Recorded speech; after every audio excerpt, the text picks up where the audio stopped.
Real মাদ্রিদের আক্রমণ ভাগে তিন ব্রাজিলিয়ান সুপারস্টার। বর্তমান ফুটবল বিশ্বে রিয়াল মাদ্রিদের আক্রমণ ভাগকে সবচেয়ে শক্তিশালী মনে করা হয়, যেখানে 2024 থেকে 25 সালে সেরা আক্রমণ ভাগ ছিল রিয়াল মাদ্রিদের। যেখানে এই আক্রমণ ভাগে আছে কিলিয়ান এমবাপ্পে, ভিনিসিয়াস জুনিয়র ও রদ্রিগেজের মতো খেলোয়াড়রা। তবেও লা লিগার ক্লাবের পয়েন্ট টেবিলে এখনো শীর্ষে উঠতে পারেনি রিয়াল মাদ্রিদ।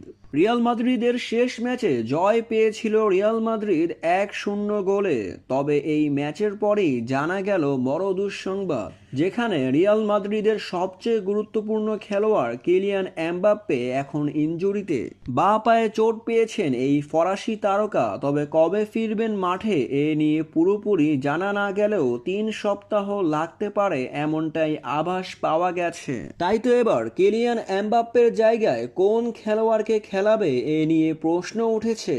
কারণ রিয়াল মাদ্রিদের পরবর্তী 3 ম্যাচ বড় বড় দলের বিপক্ষে হতে যাচ্ছে, যেখানে আক্রমণ ভাগে ইতিমধ্যেই আছে ভিনিসিয়াস জুনিয়র ও রদ্রিগো।